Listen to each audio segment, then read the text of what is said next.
কালু একজন বড় শিকারী, তার ভয়ে জঙ্গলের সব জন্তুরাই তটস্থ হয়েছে। কালুর শিকারের জ্বালায় একদিন জঙ্গল খালি হয়ে যাবে। আমি তো অনেকবার সেই কারণে হুক্কা ডাক ছেড়ে সজাগ করার চেষ্টা করি, কিন্তু কতদিন পারবো জানি না। সেদিনই তো প্রায় ধরা পড়ে যাচ্ছিলাম। ভাগ্যিস তোতা কালু কোন দিক দিয়ে আসছে তার রাস্তাটা বলে দিয়েছিল। হ্যাঁ, আমি আর বাদর দাদা গাছের উপর তো ওই জন্যই পাহাড়ে থাকি। কালুর আমার প্রতি নজর যেন একটু বেশি, এক এক সময় তো দৌড়ে হাঁপিয়ে যায়। কিন্তু এভাবে কতদিন চলবে? পরশুই তো সিংহী বলল আমাদের 4 বছরের ছানাটাকে তুলে নিয়ে গেছে। সিংহী তো আজও খুব কাঁদছে। আমি তো বুড়ো হয়েছি, মানুষ ধরতে পারি না, কি করি চিন্তায় পড়লাম। আমি একটা উপায় করতে পারি। কাল যখন কালু আসবে সবাই লুকিয়ে পড়বে, কেউ ঘর থেকে বেরোবে না। আমি নিজে ওর পথে পড়ে থাকবো, কিছু না পেয়ে ও আমাকেই তুলে নিয়ে যাবে। না, তা কি করে হয়? এ তো জঙ্গলের নিয়ম নয়, তোমাকে বিপদের মুখে আমরা ঠেলে দিতে পারি না। শুনুন মহারাজ, আমার কিছু হবে না, আর আপনারাও নিশ্চিন্তে থাকুন। আমি ঠিক ফিরে আসবো, শুধু কালকের দিনটা আমার কথা মেনে চলুন।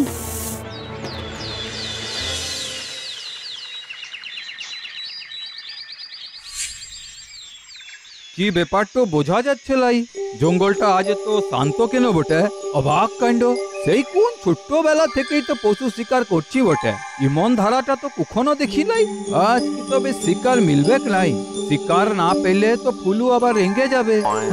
গোসাপ না, আজ তবে ইটাকেই নিয়ে যাই কেন। সেদিনের মতো বিক্রি বাট্টা শেষে বাজার গুটিয়ে ঘরের পথ ধরে কালুপত্নী ফুলু।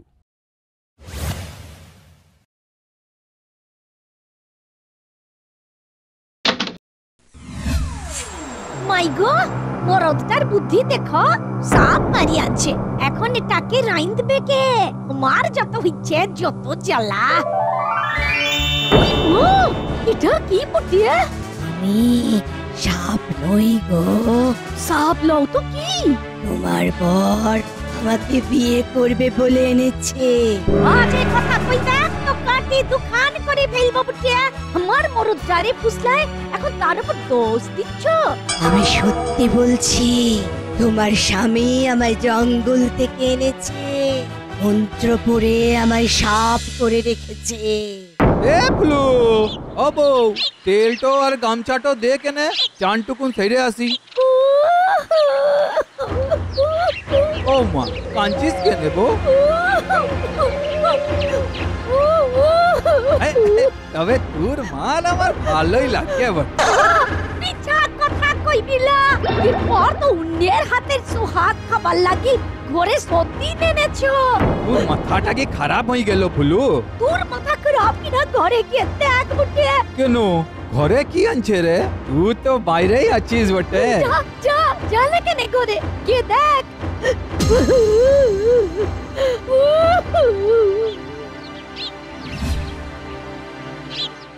এ কে বটে?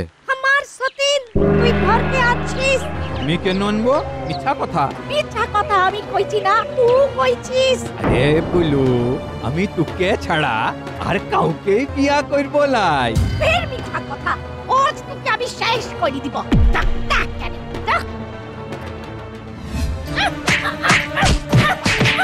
সতীন, সতীন আন্টি, সতীন, তুই আমার থেকে সুন্দর।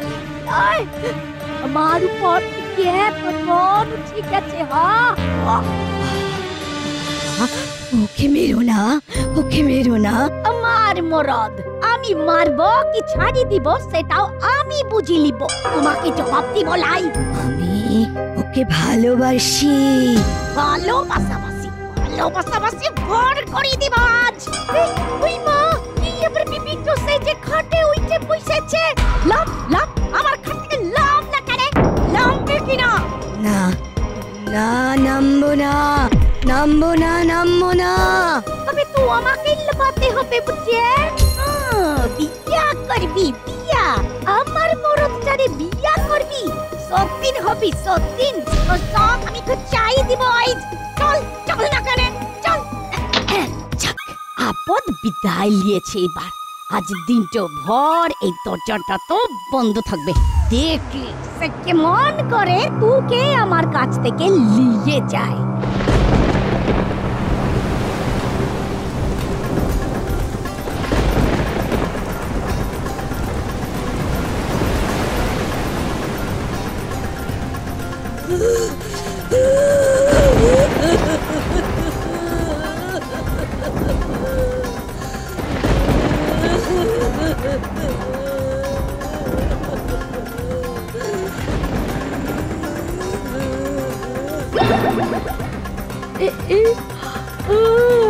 কার কান্নার আওয়াজ বুটিয়ে? সেই সাপের লিটার মনে হয়। হায় হায় হায় মা, সেই এখনো এখানেই আছে, মন ঠান্ডায় বাইরে বসে আছে। না না না না, ছি ছি ছি, আমি কি অন্যায় করেছি। না না না, তাকে ঘরের ভিতর ফিরাই আনতে হবে। এই এই, ওঠ না কিনে, ওঠ না কিনে। কেনে কি হইলো? ঘুমাইতে দে। শোন, ওরে ঘরে নিয়ে আয়। আবার কাজে ঘরে নিয়ে আনবো বটে। ওই সাপিনী রে, কেনে? আমি অন্যায় করেছি, জোর অন্যায়। তুই তোরে ভালোবাসে, তাই এত রাতে এই ঠান্ডায় তোরই দরজায় বসে কাঁদছে। না, আমি যাবো ক্লাই। কইছি তো যা, তুই যা। তোর ওরে বিয়া করতে হবে। না, আমি বিয়া করবো লাই। আমি শুধু তোকেই ভালোবাসি রে বুলু। আর ও তো তোকে ভালোবাসে। আমি আমি কালই তোর সাথে ওর বিয়া দিব।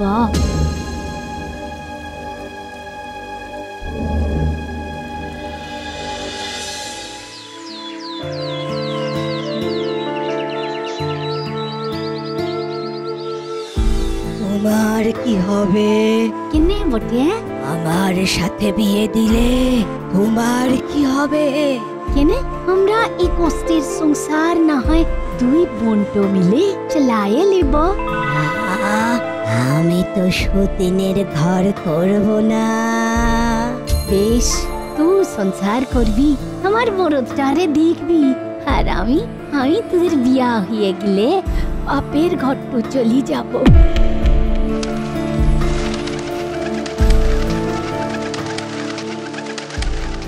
ফুলু, ও ফুলু, ফুলু কই গেলি? সে বাপের বাড়ি চলে গেছে।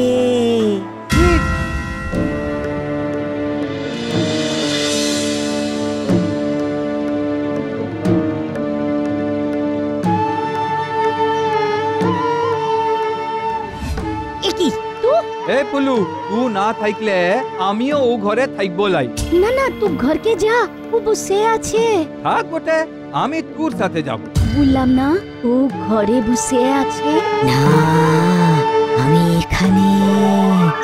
আমি জঙ্গলের দেবী, তোদের দুজনের মন বড় ভালো, তোদের ওপর আমি বড় সন্তুষ্ট হয়েছি। আমি তোদের মহামূল্যবান মণি দিয়ে যাচ্ছি। এরপর থেকে তোদের জীবন কাটবে আনন্দে, কিন্তু পরিবর্তে আর পশু হত্যা করবি না।